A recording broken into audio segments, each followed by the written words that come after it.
Assalamualaikum warahmatullahi wabarakatuh. Salam sejahtera bagi kita semua. Salam Om Swastiastu, Namo Buddhaya, salam kebajikan. Masih bersama Intel Donat yang pada malam hari ini akan membawakan informasi menarik terkait politik Indonesia. Dan juga bagaimana hari ini pasca Pilpres ini memang situasi politik sedang memanas. Hari ini atau malam hari ini kita akan membahas tentang gentong babi atau politik gentong babi. Istilah ini memang banyak kita kenal beberapa waktu sekarang ya, karena banyak sekali beberapa media mainstream tentunya itu membawakan judul atau tagline politik gentong babi yang dilakukan oleh Jokowi. Oke, malam hari ini kita akan membahas tentang politik gentong babi. Seperti informasi yang sudah saya rangkum beberapa hari ini tentang politik gentong babi. Jadi, politik gentong babi ini digambarkan hari ini sebagai langkah atau manuver politik Jokowi dalam melakukan intervensi pada lembaga penyelenggara pemilu dan juga dengan cara membagi-bagikan bansos pada masyarakat. Nah, ini merupakan politik gentong babi dikenalnya ya gitu. Sebenarnya praktek ini sudah dikenal sejak lama gitu, merujuk pada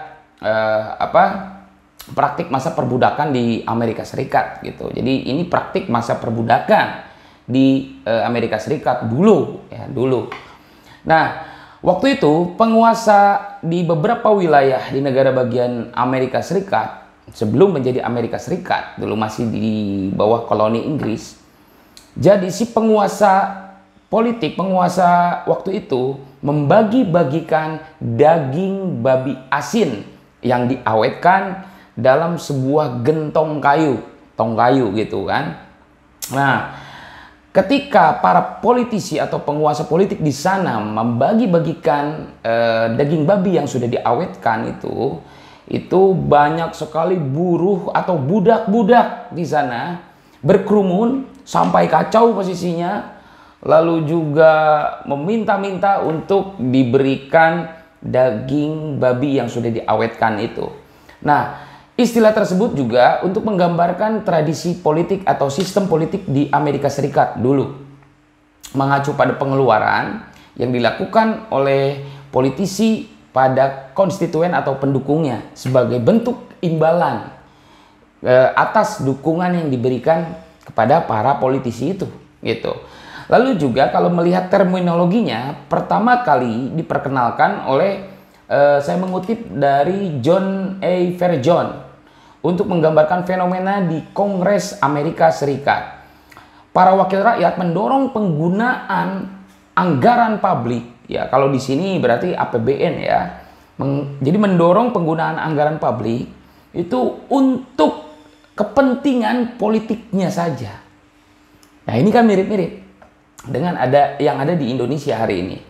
Nah, saya mengutip juga jurnal yang ditulis oleh Antonius Saragintan dan Syahrul Hidayat. Gentong babi ini ya dapat dikatakan adalah usaha petahana atau incumbent untuk menggelontorkan dan mengalokasikan sejumlah dana dan anggaran dalam bentuk uang maupun bansos untuk tujuan politiknya. Nah, ini kan mirip-mirip. Jadi memang ini bukan study case zaman sekarang, tapi memang zaman dulu. Sejak zaman dulu memang ini sudah ada. Dan ini dikatakan dengan istilah politik gentong babi yang merujuk dalam praktik perbudakan di Amerika Serikat dulu semasa menjadi koloni Inggris. Nah, saya juga mencoba mengutip perkataan dari Annie Duck. Jadi Annie Duck dalam bukunya The Quid, pengertian politik gentong babi ialah penggunaan dan pengalokasian dana publik demi mendapatkan keuntungan politik dengan mengalihkan anggaran pada keperluan politik dan juga kelompoknya. Wah, ini hampir sama dengan yang ada di Indonesia hari ini. Bagaimana Jokowi mengorkestrasi sebuah pertunjukan ya yang disajikan pada masyarakat, yaitu bagi-bagi bansos. Sebenarnya kan bansos itu adalah memang hak ya. Ingat, bansos itu adalah hak, bukan serta-merta merupakan itikat dari sebuah kebaikan yang diberikan oleh penguasa pada masyarakat.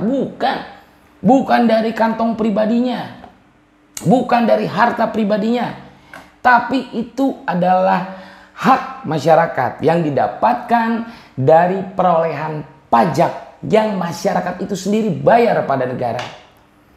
Nah, ini kan menarik. Seakan-akan bansos ini adalah pemberian atau sebuah tindakan belas kasih yang diberikan oleh penguasa pada masyarakat kita. Itu keliru. Itu memang uang kita dan itu memang hak kita. Dan yang terpenting, itu adalah kewajiban negara untuk menjamin kehidupan masyarakat Indonesia. Jadi bukan menjadi sebuah itikat baik dari penguasa kepada masyarakat. Bukan. Itu manuver politik yang dimodali oleh kita juga sebagai pembayar pajak. Nah, hari ini Jokowi sebagai seorang presiden yang memiliki otoritas kekuasaan cukup besar, itu melakukan intervensi juga pada lembaga-lembaga dan institusi-institusi negara. Terutama kalau kita lihat yang paling kentara itu adalah melakukan intervensi pada Mahkamah Konstitusi. Nah, Mahkamah Konstitusi itu salah satu hakimnya adalah pamannya Gibran, yang notabene Gibran itu anak dari Joko Widodo sebagai presiden. Lalu juga selain itu, intervensi yang dilakukan Jokowi bukan hanya pada MK, tetapi juga pada Polri. Ini dugaannya Jokowi itu melakukan perintah, memberikan perintah pada Kapolri untuk melakukan mobilisasi, terutama di internal aparat penegak hukum, untuk mendorong pemenangan dari anaknya, yaitu Gibran yang bergabung dalam paslon 02 bersama Prabowo Subianto. Nah, juga selain Polri, ada juga KPU dan Bawaslu diintervensi juga. Kita lihat beberapa waktu lalu bagaimana Bawaslu dan juga MK itu menegur, bahkan DKPP juga menegur Ketua KPU dengan sanksi administrasi. Kode etik, pelanggaran kode etik yang dilakukan oleh Ketua KPU ini sudah terlihat dengan mata kepala kita sendiri. Bagaimana praktik-praktik abuse of power dilakukan oleh Jokowi dengan tangan-tangan kroninya yang ada di tiap-tiap lembaga pemerintahan. Salah satunya itu adalah KPU. Sudah 4 kali kena sanksi dan teguran itu Ketua KPU. Tapi tetap aja, santai-santai aja. Sudah hilang muka, sudah hilang malunya, sampai-sampai disindir oleh pimpinan sidang pada proses peradilan kemarin di Mahkamah Konstitusi. Disindir dengan beberapa hal yang dilakukan oleh Ketua KPU. Memalukan memang. Nah, juga Jokowi ini bagi-bagi bansos ini memang merugikan. Kenapa? Karena anggaran bansos yang tadinya itu hanya 20 triliun, sekarang menjelang kampanye, masa kampanye waktu itu, meningkat anggarannya, alokasi anggaran untuk bansos itu sampai ke 36 triliun. Ini kan menarik dan mengundang banyak kecurigaan dan spekulasi. Konon di proses peradilan nanti di Mahkamah Konstitusi dalam sengketa PHPU, kubu Paslon 03 akan menghadirkan beberapa menteri, terutama Menteri Sosial dan juga Menteri Keuangan.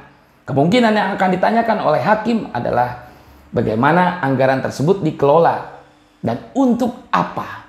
Dari situ kita akan tahu Jokowi melakukan penyelewengan atau tidak dalam anggaran bansos tersebut. Dan konon juga kenaikan harga beras hari ini dan kelangkaan beras itu disebabkan oleh bagi-bagi bansos itu, gitu. Jadi memang Jokowi ini udah hilang muka, hilang malu, nggak punya malu, dan memang udah abuse of power. Sampai guru-guru besar dan sivitas akademik, para profesor dan lain-lain itu sudah turun, dia tetap aja santai. Jokowi memang sudah keterlaluan ya. Jadi kita lihat saja nanti proses peradilan yang berjalan di Mahkamah Konstitusi, kita kawal terus supaya demokrasi ini tetap berjalan pada relnya dan tidak menyalahi konstitusi. Itu saja mungkin yang bisa saya sampaikan. Semoga bermanfaat. Akhirul kalam. Wallahu muwaffiq ila aqwamit thoriq. Wassalamualaikum warahmatullahi wabarakatuh.